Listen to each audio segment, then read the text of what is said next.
The house was a small, two-story affair, with white siding on the bottom floor and gray shingles on the top. 3 windows were facing the street, a large picture window, a small rectangular one above that, and another large window below it. I got out of my car and walked towards the door, knocking twice before it opened. A woman stood there, wearing a blue dress with her hair tied back in a bun. She had bright green eyes that seemed to sparkle when she saw me standing outside her house. "Hello," she said cheerfully. Her voice was soft, but carried well through the night air. "Hi, are you Miss Tanner?" She nodded. "Yes, I am." She smiled again and stepped aside so I could enter the house. It smelled odd inside. Not bad or anything like that, just strange, like old books and dust. "Please come in." I entered her living room.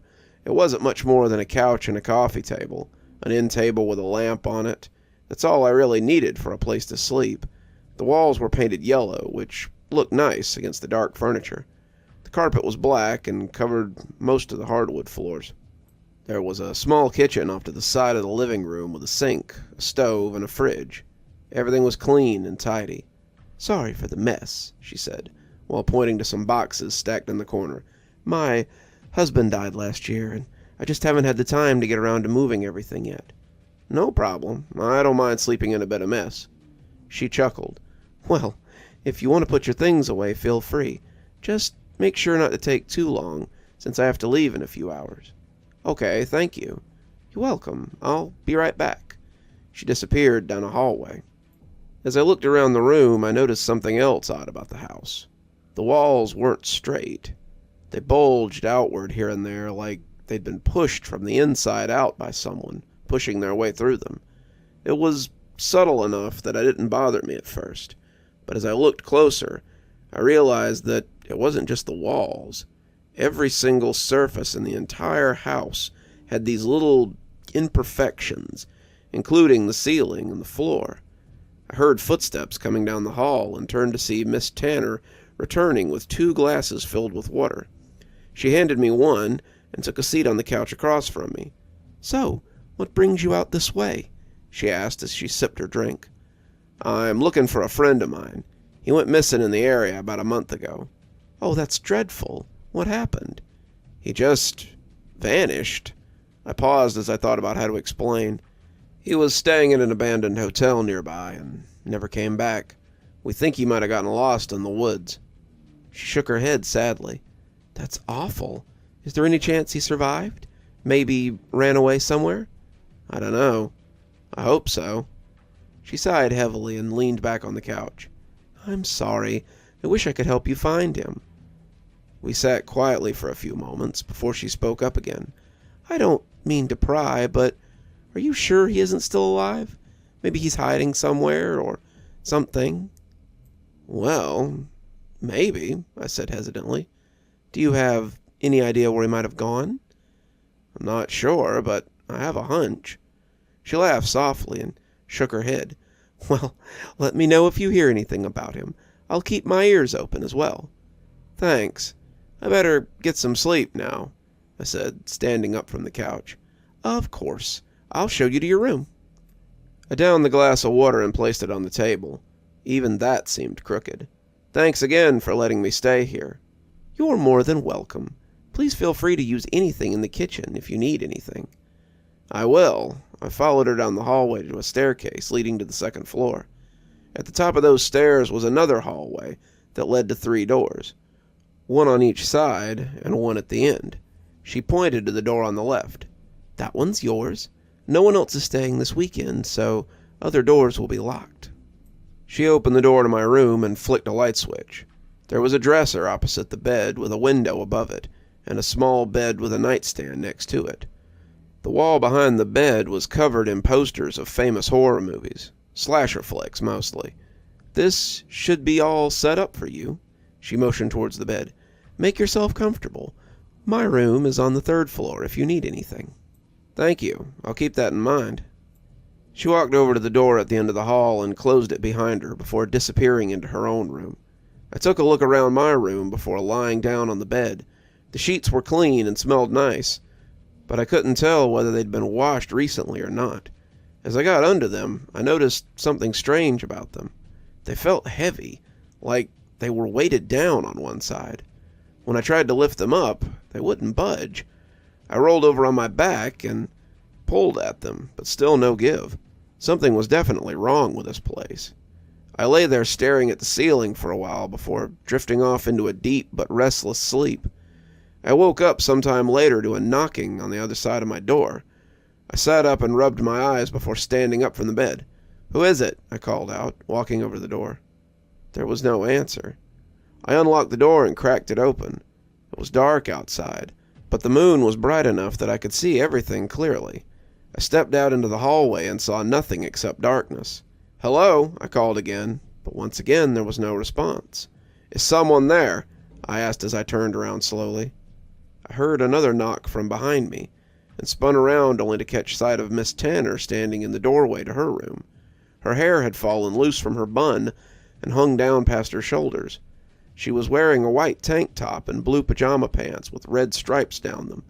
She looked like she was trying to hide herself by covering her face with her hands, which were pressed against her cheeks. "Miss Tanner?" She didn't say anything, continuing to stare at me with wide eyes. "Are you okay?" I asked as I approached her. She nodded, but kept her head down.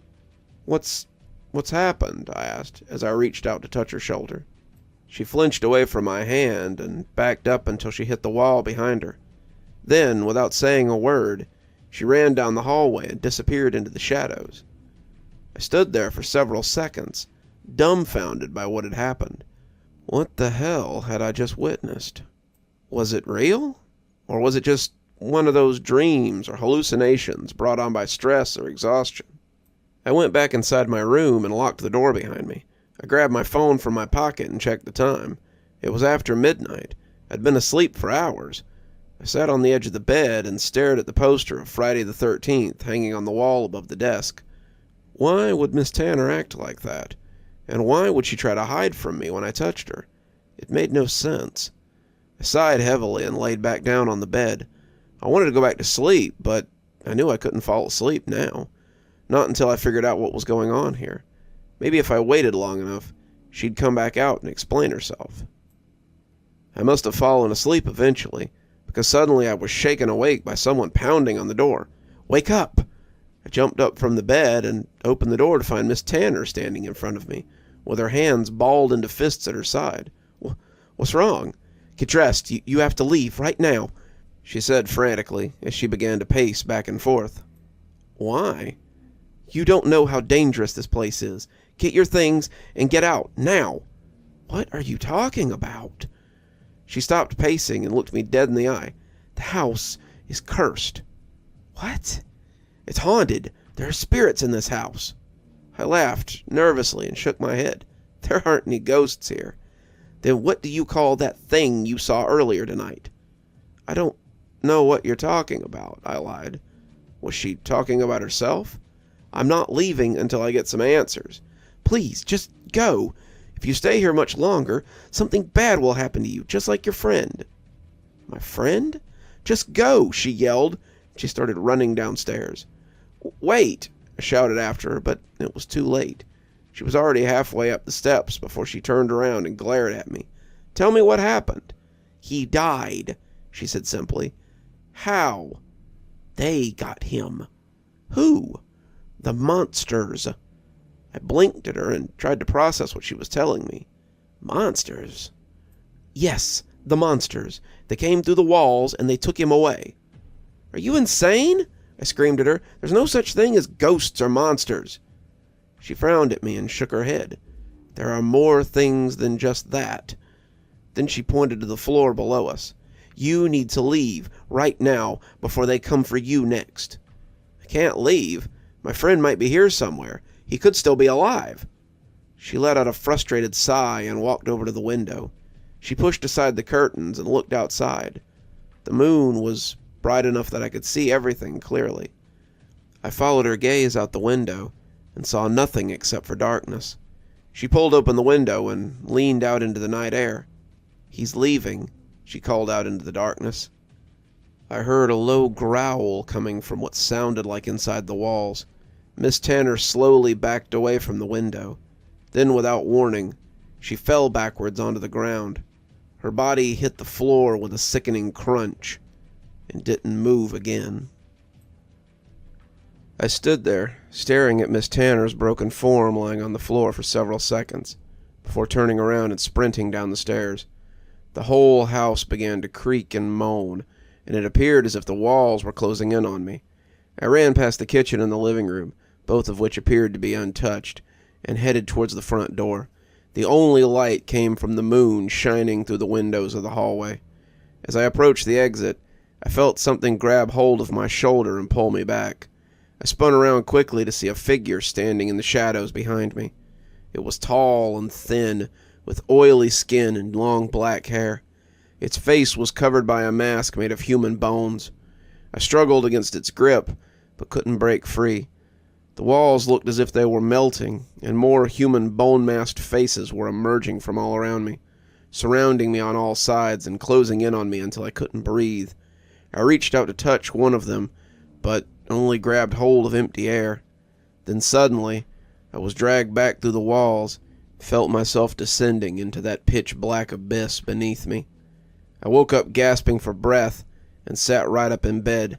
My heart was racing and my body was soaked with sweat. There was a loud bang on the door and I jumped out of bed. I unlocked the door and opened it slightly, just enough to see who was knocking.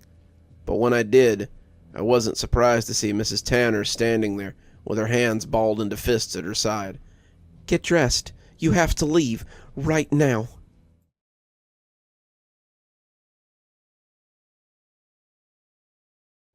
"We used to have to take the corpses out with a crane," he told me once, "because they were so intertwined. Entire pyramids of bodies, people climbing on top of one another, clawing each other to get away from the gas. They used to tell us it was a quick death, but everyone knew it wasn't. The screaming in the chamber would go on for 15 or 20 minutes. They used to put a little glass window in the door so the doctor could look in and watch." My grandfather, Alexander, had told me about his time in the Sonderkommando, the corpse units of the National Socialist concentration camps. He had been arrested in Poland simply because he'd been a leader in his field and an intellectual with a history of supporting Polish nationalism. This had raised red flags, and during a roundup of the intelligentsia, my grandfather had also been arrested and tortured by the Gestapo. They had made him sign something that he never got to read. Then he had been moved to prison and, eventually, to his new job. The day it happened, my friend Bartok and I were on duty. Our job was to lead the people towards the chambers without alerting them or causing a riot. The Sonderkommandos used lines like, "Don't forget where you put your clothes because you'll need to come back to them," or "Tie your shoes together for convenience to make it easier to find them when you come back." We always emphasized how they would come back after the shower, but I never looked them in the eye when I said it. He stared out the window for a long moment after this, his mug of coffee steaming in front of him. I knew not to interrupt him. He often talked to me about his experiences. It seemed like he wanted to draw poison out of his memories, and letting him talk seemed to help him do it. So the chamber was packed, as always. 800 people smashed into a tiny area, like sardines. To get the last one in, the SS would often beat and bludgeon people. The claustrophobia must have been horrifying. The lack of air, the packed chamber, like a massive coffin. By the time they slammed the door closed, there wasn't an extra inch of space into the entire chamber. In fact, after they opened the door, their bodies would often still be standing, because there was simply no room for them to fall down. Except for the middle of the chamber, of course. There, people lived the longest. They tried to escape from the gas, We would see infants and small children at the bottom of human pyramids, smothered and stampeded. The stronger ones would be at the top, having climbed over the bodies of others to try and get some air at the top of the chamber. The gas did have a tendency to fall, depending on the temperature and the humidity. When they opened the doors, Bartok and I walked in among the others of the Sonderkommando. We used long canes to pull the bodies out.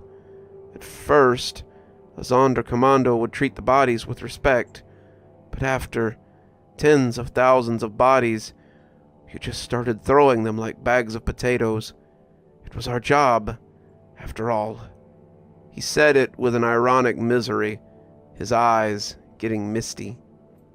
Bartok and I would then pile the bodies on carts as we brought them to the other teams of Sonderkommandos.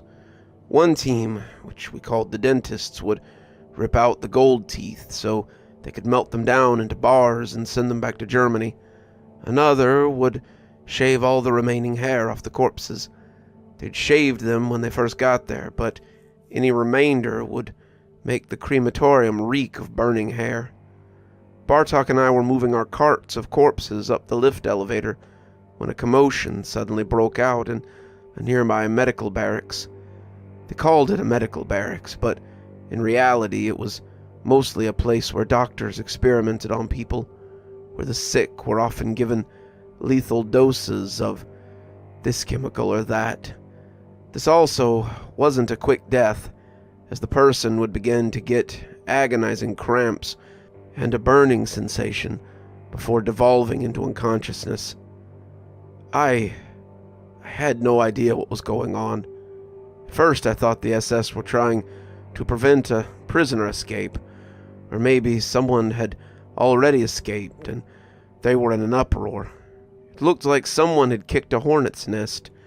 I saw government vehicles speeding in with fully armed troops. The guards surrounded the gates of the camp, a thick ring of black-suited soldiers. I saw a doctor running out of the barracks, blood covering his white lab coat. His eyes looked wild, and he screamed something in German to the soldiers. He kept screaming it over and over again.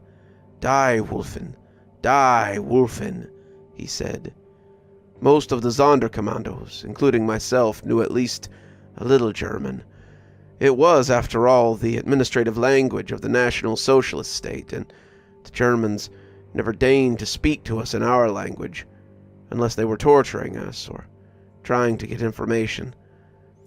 By this time, Bartok and I had paused, a cart full of emaciated, naked corpses lying in front of us. The doctor ran past us, not noticing, his eyes wild. He continued to scream gibberish in German, speaking so fast I could barely understand anything except for two words: the girl and the wolf. "What the hell do you think that's about?" Bartok asked me, his blue eyes wide and uncertain. I just shook my head, feeling numb. I hadn't felt much of anything in months, to be honest. I had closed myself down emotionally, psychologically removing myself from the present. I saw much of this as if it were happening to someone else. In my mind, I think I was trying to protect myself. Even now, looking back, I feel like I'm telling someone else's story sometimes. A torrent of gunfire erupted from the medical barracks, and then a woman ran out. It was a nurse, and her face looked like a mask of gore.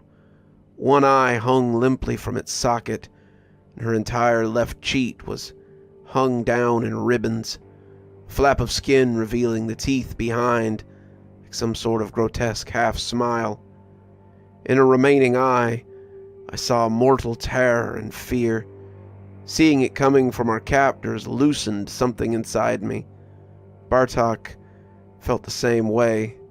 We left our carts of dead and turned to run. At that moment, something tore its way out of the barracks. As I saw what it was, I began running with all the energy that my starving body could provide. It was a girl. At least, it had been. She looked no older than 12 or 13, and she wore a striped uniform, soaked in blood. Her arms and legs lengthened before my eyes, forming long claws that erupted from her fingers. Her mouth had formed into a strange rictus grin, with drops of blood falling from her sharpening teeth. Stringy black hair seemed to be growing from her head, and her eyes, they were turning yellow, with slitted demonic pupils gleaming in the center, emanating a bloodlust and fury that I'd never seen before. The SS guards and soldiers had streamed in from the front gate by this point, running at her and shouting orders. Automatic rifles began to fire, and Bartok grabbed my hand and pulled me down to the ground just in time. I heard bullets whizzing over my head, smashing into the crematorium chimney and the surrounding barracks. I knew they weren't shooting at me, but so many soldiers had opened fire that the entire area had turned into a shooting gallery. I looked back and saw bullets ripping into the girl's body. Gore blossomed from her chest, blood and flesh exploding out of exit wounds, covering the bare dirt around her. With a roar, she jumped on top of the barracks, leaping 20 feet into the air. To my amazement, I watched the wounds healing before my eyes. I wondered what kind of strange medical experiment this was that could produce such an effect.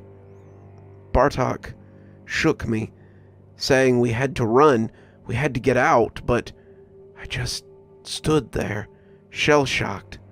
He slapped me, pulling me up and towards the gas chamber. "We can barricade ourselves inside the chamber," he said. I gasped. "I'm not going to lock myself in there," I shouted, waves of anxiety rising in my chest. I had images of the door slamming closed and Zyklon B being poured through the vents. I shuddered, but we kept running towards it, not knowing where else to go. As we got inside the crematoria, the windows smashed inward, and I saw the girl had followed us. She'd completely transformed by this point. Her skin looked yellow and papery against the long, wolfish frame. Tatters of the blood-stained uniform still clung to her body. I saw no marks from where the bullets had struck her. She ran towards us, lashing out with clawed hands. Bartok pushed me just in time, and I fell, the claw missing my face by a fraction of an inch. I began to crawl away, looking back at Bartok as he began to cry out in terror. I looked and saw him backing away from her, his hands raised, pleading. "I don't want to die. I don't want to die," he kept saying. In a blur, she leapt forward, ripping at his throat, the bloody rictus grin still plastered across her face. A torrent of blood rushed out from the gaping wound, soaking the front of his body. She opened her mouth wide and drank the spouting arterial stream, sucking at it as she held up his body with her clawed hands. When she was done, she threw it aside and looked down at me.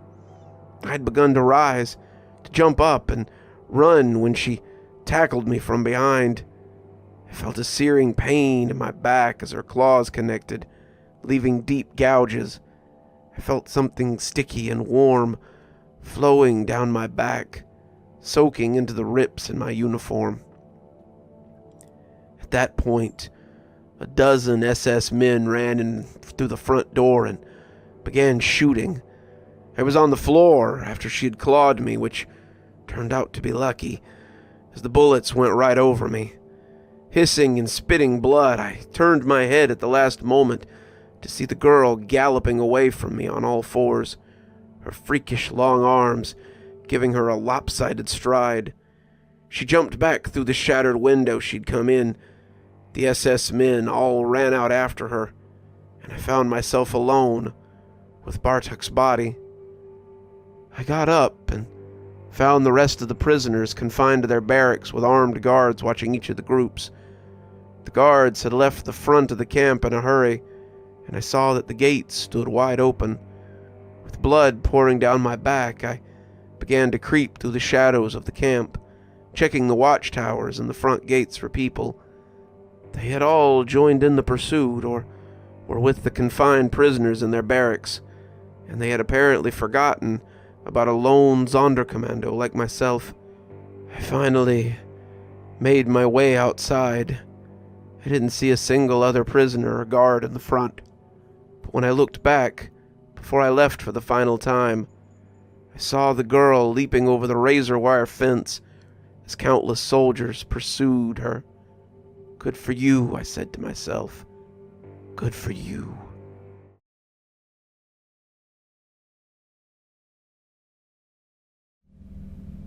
Nathaniel's fingers trembled as his callous hands gripped the shovel handle. Its rusty edge plunged into the earth beneath him. The graveyard was bathed in an eerie fog. An orange glow from the gas lamp cast long, twisted shadows along the cast-iron gates and the cracked headstones. He tried not to look at the name etched into the gravestone below him.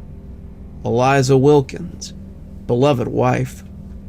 It had been 5 years since she passed, leaving him a widower at the tender age of 32.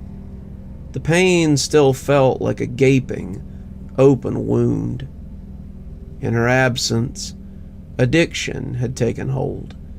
Nathaniel wished he'd been a stronger man, but the stable reflection of his past had shattered soon after his beloved's death. His money dried up, along with any job prospects in this forsaken town. Nathaniel had resorted to robbing the graves of the wealthy, prying jewelry from brittle dead hands and selling it to those who would buy it in the seedy underbelly of this town. At first, he wasn't caught up in a moral dilemma, robbing only the most nefarious dead. Corrupt politicians, crime bosses, other known deviants. But those plots had long since been cleaned out. The black markets didn't pay what his plunder was worth, nor did it cover the expenses of his living and his ever-growing addiction.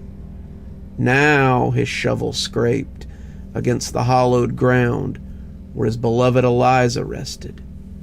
"Forgive me," he whispered, as he took a swig from his flask and dove the blade of his shovel into the soil.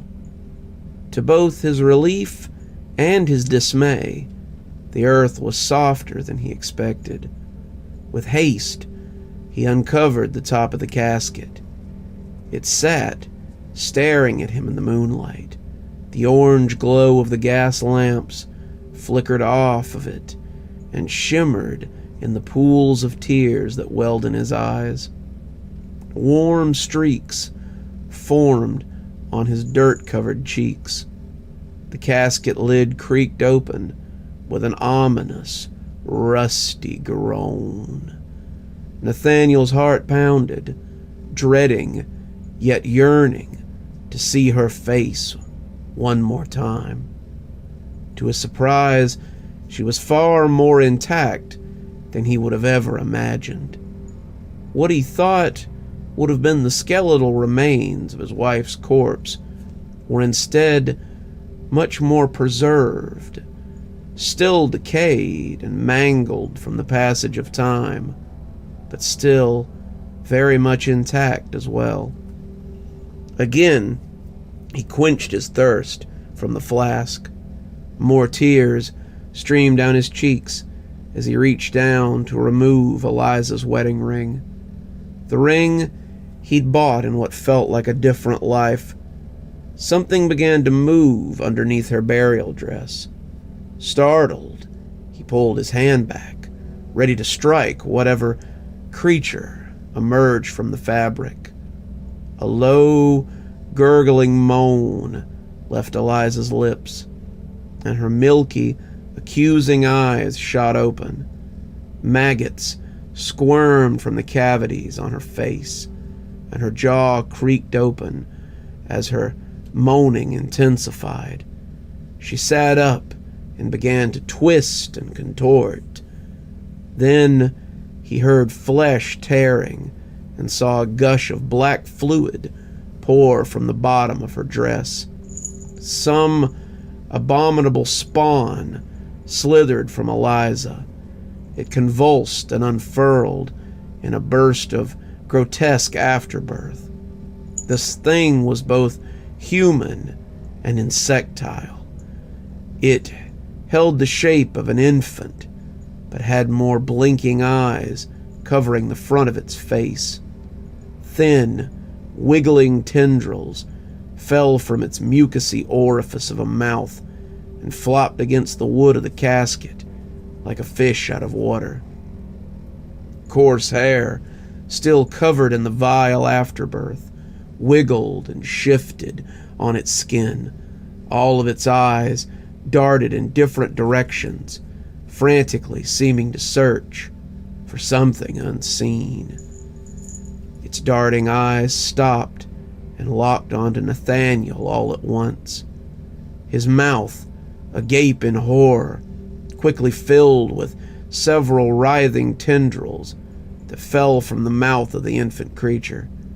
An intense breath left him as the memories of his past grave desecrations came rushing back in kaleidoscopic shards. Tendrils went deeper into him. For a brief moment, the creature was beautiful. It was as if he was seeing visions from beyond the veil of mortality, projected by an eldritch being plucked from the most unimaginable abyss. Everything went black.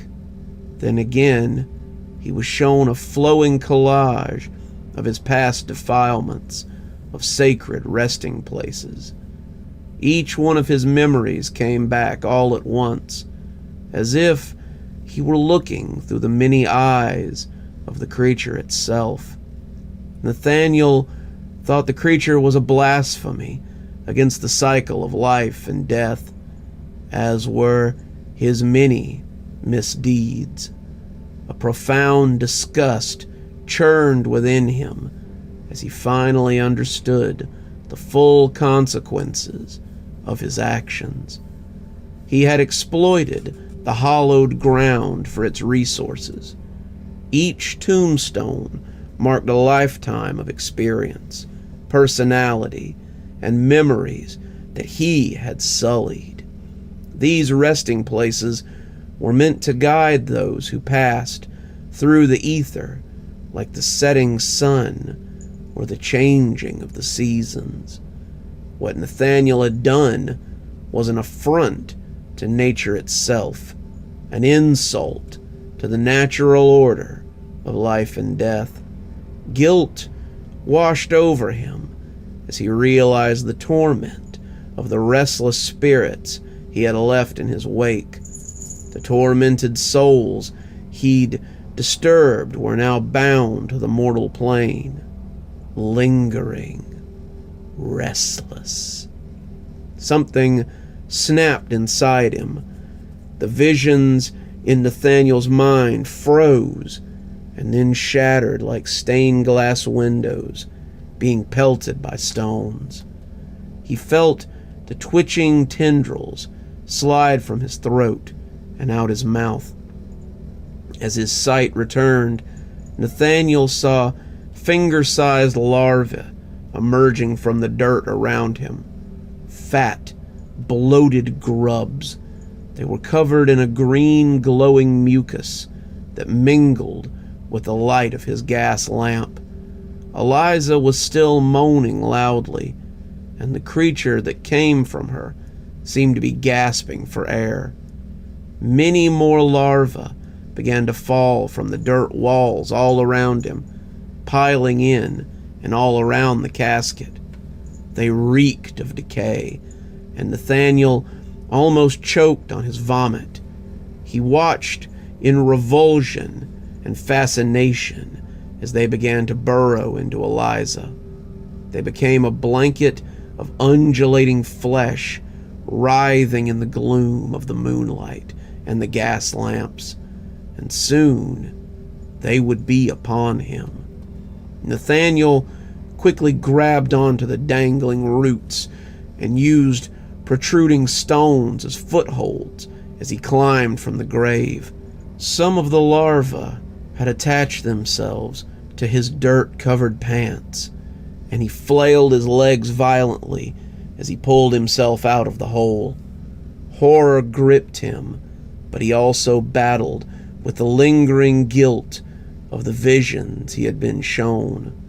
More warm, salty paths appeared on his grime-covered cheeks as he scrambled to his feet. He looked back and saw Eliza peeking over the edge of her grave, covered in a wriggling blanket of glowing grubs. She screamed, and Nathaniel started to run. He fled blindly into the night, Eliza's voice echoing through the graveyard, and the shrieks of the spirits he had disturbed reverberated through his mind. He ran until he could run no longer, finally collapsing by a gnarled oak tree in a park on the outskirts of town. Huddled beneath the twisted branches, he wept. The sun's first rays came over the horizon, and the warm light hit his face. His nightmare of an evening had come to an end. The cycle of night and day continued. Rays of sun shot between the planks of a small fence on the perimeter of the park. They made straight lines of light on the grass around him. Then he realized time moves just like the light, in a straight line. He couldn't change the things that he had done, but Nathaniel knew what he must do. He would become a gravekeeper and work to restore and maintain the sacred spaces he had desecrated. The branches of the oak tree in front of him swayed in the morning breeze. He reached out and touched the tree's trunk. In death, all things reunite as equals under the bark of mortality's great tree. Each branch a life, each leaf a soul.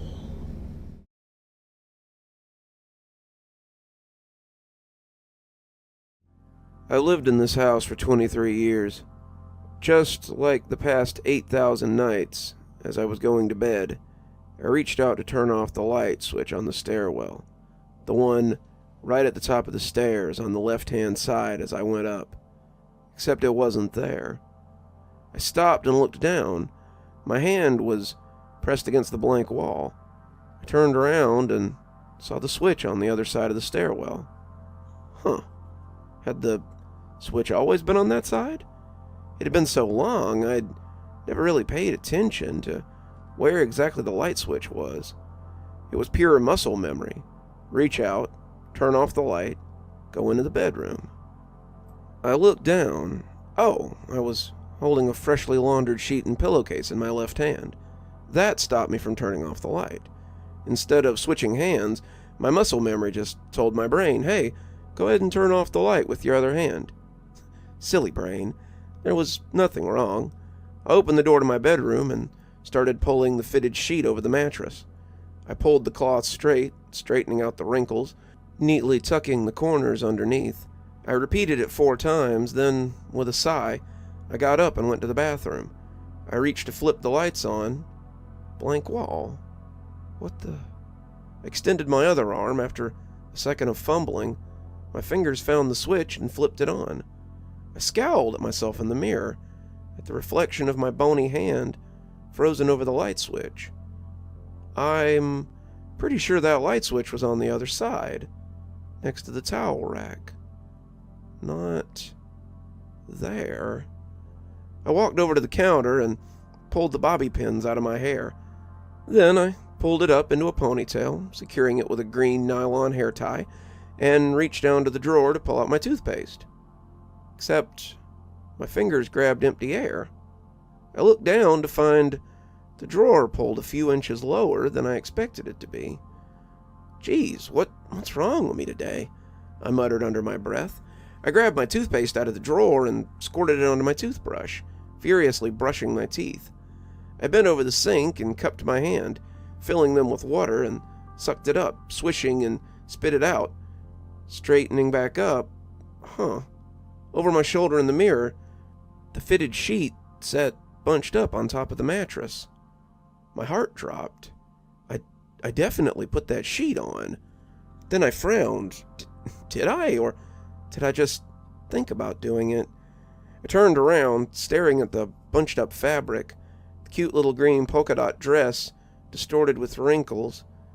Then I shook my head and walked over to the bed, flapped the sheet in the air, and then lined up the corners, pulling it down taut, tucking each corner underneath. Looks good. I walked over to the window and closed it, locked it, and put down the blinds. Then I pulled the curtains over them. Without the light of the moon, the room was pitch black, save for the silver and golden light spilling out of the bathroom door. Leaving the bathroom light on so I wouldn't trip over myself, I sat down on the bed and turned on the desk lamp.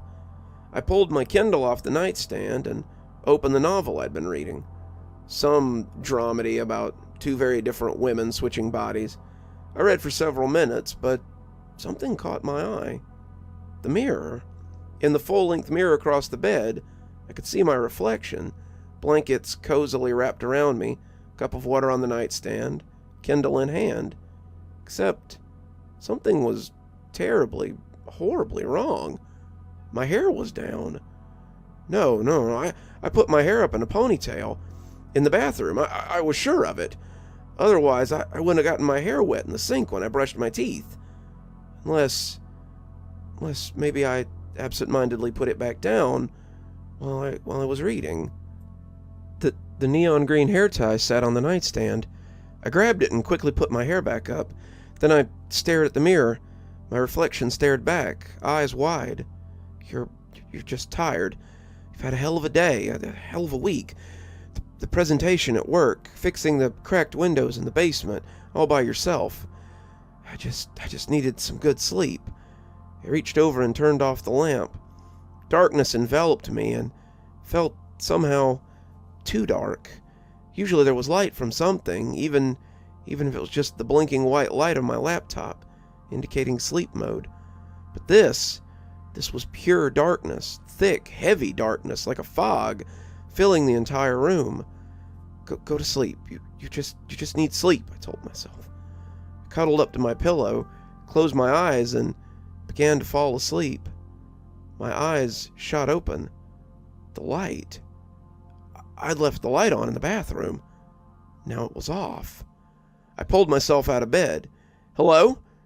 Is someone there? Oh, good idea, Hannah. Announce yourself, like every victim in a slasher movie ever. Groping in the darkness, I felt for my phone. I left it on the nightstand, which should have been a foot or two to my right. But as I continued to feel, my hands only fell on empty air. Where the hell is the nightstand? I walked forward with slow, halting steps. Then my toe collided with something. I hissed in pain, but reached down and finally found the sleek, smooth metal of my phone. I turned on the flashlight, and my blood ran cold. My bed, the nightstand, it was on the left side of the room, not the right. I stared at it, my heart pounding in my chest, the white light jittering across the wall as my hand shook. I turned around towards the bathroom, but I was staring at the windows. The curtains were closed tight. I whipped around, and there was the door to the bathroom, on the other side of the room. What the hell? I ran to the bedroom door, turned the knob, swung the door open, and raced down the hallway. The stairs, they didn't lead down. They led up. My flashlight followed the wooden steps as they went up, turned 90 degrees at the landing, and continued upward. At the top there was a shut door. A door I'd seen a million times. The door to my basement. A dream. This had to be a dream. I pinched myself and screamed as I tried to force myself awake. But I was still standing in the hallway. The hallway that led up to the basement door. I raced up the stairs and opened the door. Or I tried to. It only opened a few inches before the chain lock caught. I thrust my entire weight against the door, pulling the chain taut, but the door wouldn't open any further. "Let me out!" Lights blinked on the other side of the door, and through the crack, I could see something. Something familiar. A hallway with a cuckoo clock, cream-colored walls, an opening that led to a small, wallpapered kitchen.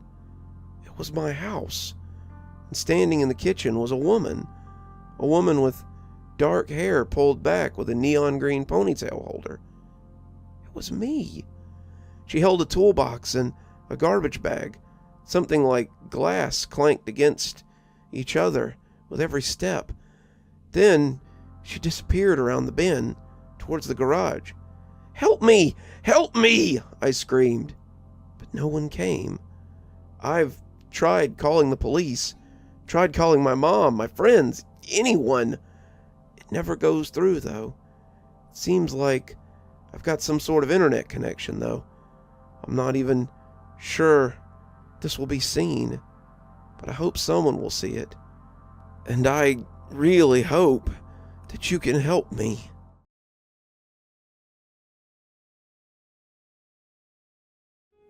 Ryan could only take so much of the smell of pumpkins, and Linda had been carving one a day for 2 weeks.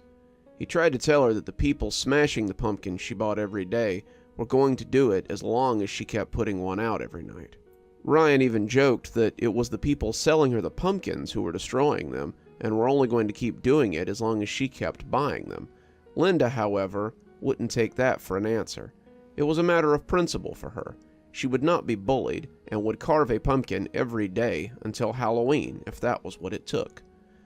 Dealing with Linda and her pumpkins was one thing, but an entire morning of hearing her talking to her girlfriend on the phone about the imagined vendettas against her were a little much. There was no room in the house that allowed escape from it either, not with the rotary phone's extra long cord. She even wrote to the Whisper Alley Echoes, seeking their advice, but their response was not what she wanted.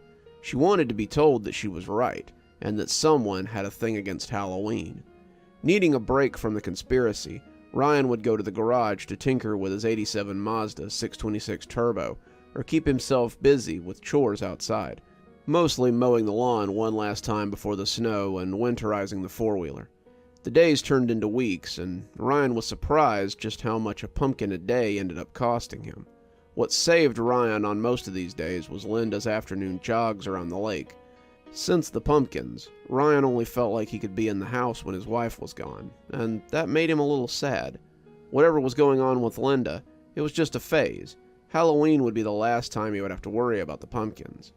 On most days, when Ryan had time to himself, he would turn on the TV, but today, his '87 Mazda was going to finally be road ready. He was really hoping that all the tinkering he'd been doing, which was keeping the car off the road for most of the summer, was going to increase the zip exponentially. A little over an hour after leaving for her jog, Linda returned and went to the garage where Ryan was listening to his favorite music so she could speak to him and be heard.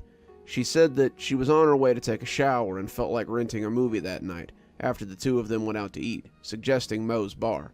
Later, after Linda and Ryan got showered and dressed, they went into town in the Mazda Ryan was proud to show off. Even though Moe's Bar didn't have a dance floor, the young married couple danced and ate the night's special, meatloaf sandwiches, mashed potatoes with gravy, and mac and cheese and peas. When they were finished eating, they had lost track of time and realized that it was too late to rent a movie. Figuring since both of them had friends of theirs at Moe's, the couple stayed in order to catch up. Ryan was drinking, and if Linda didn't intervene when she did, loading Ryan into the truck, he wouldn't have been able to stand up on his own feet for another hour.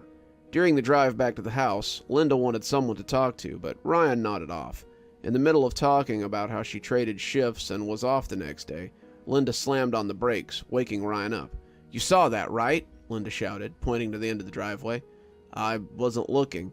They were coming to smash my pumpkins," Linda said, and honked the horn. "Yeah, screw off." "Babe," Ryan said, trying to get her to lay off the horn. "It's nearly 1 in the morning." "I saw one of those bastards at the end of the driveway," Linda said, snarling out the word bastards. She put the car into motion again and flicked on the high beams to search for where she had last seen them dart into the woods. This time, she saw nothing. Linda drove another 30 feet before she turned the lights back onto the woods. "Keep looking," Linda said. "I saw something." "It's fine," Ryan groaned, rubbing his shoulder and thankful that he was wearing a seatbelt. "Probably just a deer." "And if it was a person?" Linda demanded. "Then do what the Whisper Alley echoes said and stop putting out the pumpkins. It's a month until Halloween. They will get bored with it. Hell, get one of those plastic ones instead. It's cheaper that way." Linda was frustrated and didn't say another word as she continued searching. After a while, she gave up looking and returned home. Being the first to get in the house, she closed the bedroom door behind her. Ryan would have to sleep on the couch, it seemed. The next day, Ryan was called into work. The overtime was welcome, considering the previous night. He waited until lunch to call Linda to patch things up before he got home, but the line was busy. Ryan chalked this up to her gossiping to her friends on the phone, something she was doing every day for the last week. Ryan never understood how people could talk that much. Never seeing a reason to air his dirty laundry in public, Ryan didn't share this story to anyone at work. He was the silent type, exactly the thing that got Linda interested, and the thing that gets him in trouble with her the most. Before leaving work, he called a second time, and again, there was no answer. This time, the line went to the machine. Ryan knew this meant she was pissed, and nearly took a co-worker up on their offer to buy the first round. However, Ryan decided to go home. On the way back home, Ryan made one stop to pick up a plastic pumpkin to use instead of the real ones Linda kept spending all their money on. As Ryan walked in the front door, he saw that she was reading a book on the couch. When he asked why she didn't answer the phone, she shrugged but said nothing. Obviously, she was still mad. "Sorry about last night," Ryan said. At first, it was soft, but soon he started to talk at a normal volume. "I dozed off and I didn't take you seriously. I don't know what you saw, but I believe you when you said you saw someone." "I got this," he said, as he handed her the plastic pumpkin. Linda didn't take it, so Ryan set it on the couch arm so he could go fetch himself a hot cocoa in the kitchen. "It was those damn Presleys," Linda swore. That stopped Ryan in his tracks. "Why do you say so?" "There were 4 of them," Linda answered, her eyes back on the page of the book she was reading. "They ran to their farm." "Well, let's keep a cool head for now," Ryan said, making his way back to the kitchen. He knew Linda, and since she had something in her crosshairs, he had to step in quick before smashed pumpkins escalated into something more serious. Linda didn't say anything to this and went back to reading. In the silence, Ryan was afraid that she might already have done something. Linda started using the plastic pumpkin, and even though she could never admit it out loud, she was glad for it. With a little more peace of mind, she could shift her attention towards Halloween. She had pieced together a costume in her spare time for her and Ryan over the last year, and was looking forward to wearing it at the Halloween party. If there was going to be a contest at the small-town mixer, she was certain their zombie soldiers would win. Before leaving to go to the Halloween party, Linda made it a point to put out the real pumpkins, because it was Halloween, and beside it, a bowl of candy for any potential trick-or-treaters that might arrive. Being so far away in the woods, and being in a small town like Gray Hill, she wasn't expecting any. The party was small, but nice, and the two ended up getting 4th place, something that irritated Linda to no end because 4th place was total BS. The party ended early due to poor road conditions and the citywide curfew, so the couple was home at 7:15. The sun had already fallen from the sky, and Linda was drunk enough to think waiting out in the nearby bush for the Presleys was a good idea. Before they even got the truck in the parking lot, Linda was asking Ryan to join her.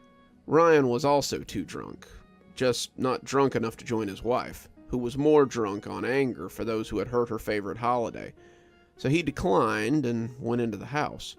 After making some instant coffee in the microwave and putting it in a thermos that matched the military look, Linda waited silently in the bushes that gave her a good line of sight to the direction of the most likely way the Presleys would come from.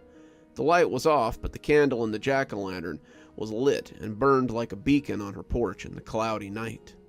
Remembering that the article said not to bring a weapon, she wished she had taken her .22 with her. If she fired, the only people who would be around would be behind her. Even though she didn't think she would need it, she wished that she had it. It would make her more comfortable than the plastic gun she was holding from the Halloween party. She was nearing falling asleep when she heard a rustling. After a moment, she realized the noise wasn't coming from the Presleys' direction. It was to her right. That didn't make sense. Linda kept low to remain hidden. Those crafty Presleys were close. Linda froze there for a few long seconds and listened to every sound around her with suspicion. It wasn't long until Linda came to the conclusion that the Presleys had walked through the swamp. When the footfalls passed her, Linda held her breath for 5 seconds before she started to move. She was going to leap out and hit them with the pretend rifle she was holding for the Halloween party. She swore to God she would. Pushing herself off the ground, Linda half charged at what she thought was one of the Presleys. The other half was slowly realizing that she had no idea what in hell she was looking at.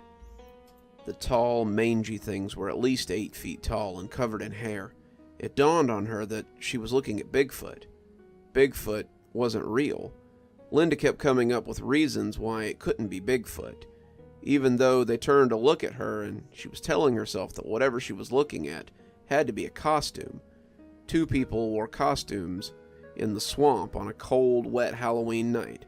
That didn't make sense either. Linda wrestled with the possibility of Bigfoot's existence as she watched the 2 scamper away.